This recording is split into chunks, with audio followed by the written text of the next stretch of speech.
We know the Bible tells us that people lived, 900 900 years years old, in yeah. the hundreds. What are some of the factors that come into play? Why we can see that, in Genesis people lived that long, and today, we live so a huge difference compared to the biblical ages. Can you elaborate on that a bit, Dr. Oh, Grady? absolutely.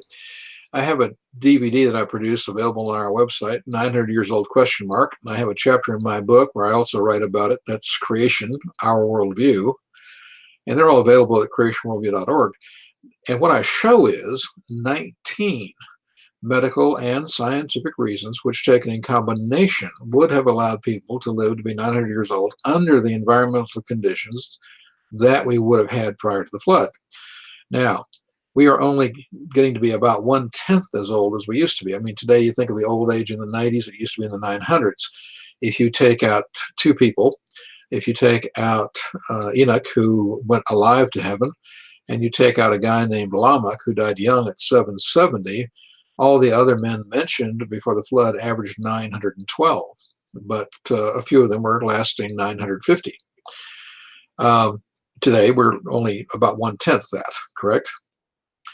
And of course, what I point out in the book is there are many reasons why humans, and remember that plants and animals were living much longer lifespans as well.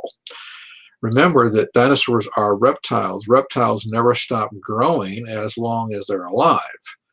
And so dinosaurs, which actually were not as big as people think, there were certain ones that were very large, but there were also a lot of little ones too, and the average was less than 5 foot long at full maturity, but they never stopped growing. And after the flood, because of the same reasons that people started living only 600, 450, 250, 180, 160, 125, for the very same reasons, dinosaurs were getting smaller too, because they were not living as long. For instance, in the fossil record, we find crocodiles up to 50 feet in length. Today, certain species of Nile crocodile might reach 25, but they're much smaller today than they used to be. Now, what are some of the reasons people and plants and animals used to live much longer ages? Well, first of all, we all started off with perfect genetic information. Much of the aging process is due to the decay of genetic information. So if we had perfect or near perfect genetic information after sin in the garden, we would live a lot longer. Same thing is true. We started off with a perfect immune system, but because of decay in the genetics, our immune system started to decay. We had a perfect digestive system, and it started to decay genetically over time. Now, I am not a vegetarian. I'm a meativore by definition. I live by Genesis 9:3. God said, now you'll eat meat. But those that want to be vegetarians, I have no problem with it. And God gave us a vegetarian diet to begin with. It says in Genesis chapter 1, verses 29 and 30, that the creatures, including humans, all started as vegetarians. But the plants were perfect or near perfect, and our digestive system was perfect or near perfect. And so we got everything we needed. But remember, because of the sin of humans, God says that the land, the earth, is going to be cursed and not be as nutritious. And over time, what happens? Well, we don't have a perfect immune system. We don't have a perfect digestive system. The food we're eating is no longer perfect, and things start to go downhill. Now, evolutionists and creationists will both agree that because of an event in the past, and I say it's the flood of Noah 4,500 years ago, that many plant species became extinct. What is one of the reasons why dinosaurs, though they lived through the flood on the ark with Noah, and they are mentioned in the Bible after the flood, but why did they become extinct over time? Well, first of all, some of them died off because of the lack of air pressure.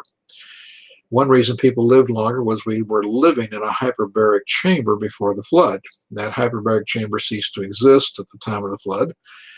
And so the large winged dinosaurs could no longer survive and they became extinct, though the smaller winged ones continued to survive into relatively recent time. Another would be that many of them could not find the foods that they were used to and would become extinct by starvation. Some of them became extinct because of hunting. After all, I'm sure many of you have heard of Dino Burger.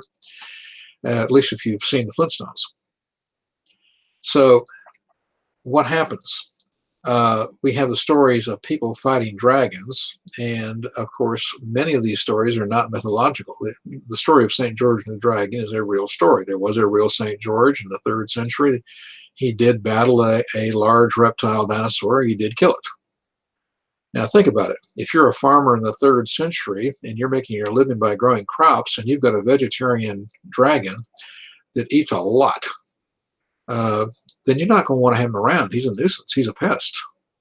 And so you get a brave Christian guy named St. George, and he goes out and kills this beast, and he saves your crops. So what are some of the other reasons? Well, before the flood, we didn't have any significant degree of pollution, although I would point out that nature pollutes more than people, and many environmental terrorists don't want to accept it, but it's true. One volcano on Earth pollutes the atmosphere more than all humans on Earth in 1 year. And there are many volcanoes in a year.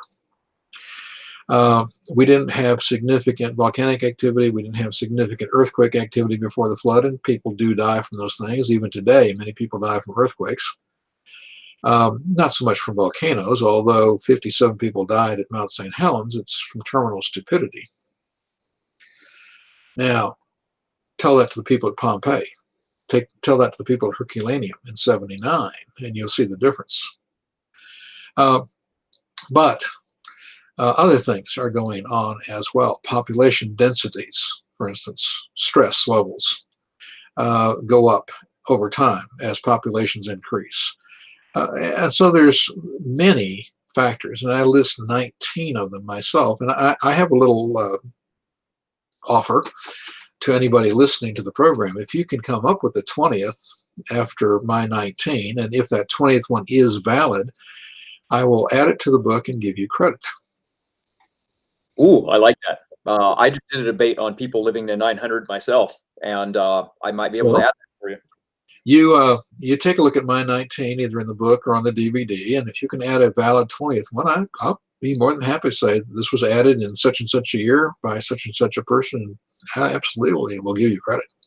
All right, awesome.